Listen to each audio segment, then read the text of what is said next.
धारणा और exit poll. लेखक मोनालिसा गोगोई। 2024 के लोकसभा चुनाव ने राजनीतिकों, पत्रकारों और मीडिया संस्थानों को कुछ ऐसा सबक सिखाया है जो उन्होंने पहले कभी नहीं सोचा था। ये जो एग्जिट पोल है, इस बार एग्जिट पोल करने वाली एजेंसियों की छवि एकदम मिट्टी में मिल गई है। मुझे पहले से ही इन एग्जिट पोल पर जरा भी विश्वास नहीं था।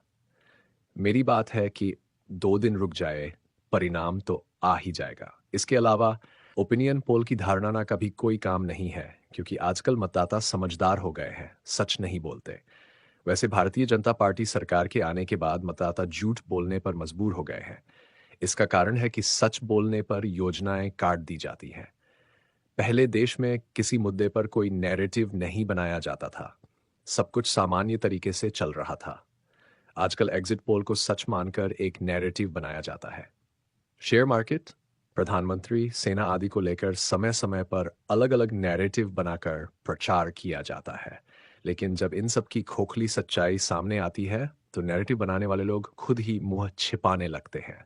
सोशल मीडिया की लोकप्रियता और उपयोग बढ़ने के बाद से ही सोशल मीडिया पर बहुत से लोग सेफोलॉजिस्ट बनने लगे।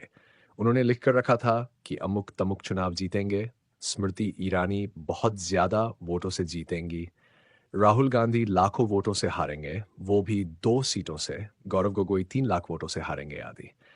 उन्होंने ये भी लिखा था कि उनके पास जमीनी स्तर से जानकारी है और उन्होंने माहौल का अध्ययन कर ये जानकारी दी है। ये लोग ही दरअसल इस तरह के गलत नैरेटिव बनाकर समाज में भ्रम फैलाते हैं। हालांकि अधिकांश लोग इन्हें महत्व नहीं देते। जो कुछ लोग महत्व देते हैं, वे अंधभक्त होते हैं। आखिर में कहूंगी, एग्जिट पोल का गलत साबित होना बहुत अच्छा है। सरकारी पक्ष से करोड़ों रुपए लेकर किए जा रहे इन धंधों को बंद कर देना चाहिए। इस तरह जनता को गलत रास्ते पर ले जाने वाले लोगों को सबक सिखाना चाहिए। प्रधानमंत्री मोदी के बारे में सकारात्मक धारणा बनाने के लिए इन लोगों ने क्या क्या नहीं किया। याद कीजिए वे दिन जब कहा जाता था कि वैक्सीन देकर हमें बचाया गया। याद कीजिए नोटबंदी के दिन जब जब 2000 के नोट में चिप लगाकर छिपे हुए नोटों का पता लगाने की बात की गई थी। वस्तु एवं सेवा कर से होने वाले लाभ की बातें भी हुई। यहां तक कि भगवान राम को भी उंगली पकड़कर ले जाने की शक्ति दिखाने की कोशिश की गई। लगता है एग्जिट पोल के बाद आए परिणामों ने सब कुछ धूल में मिला दिया।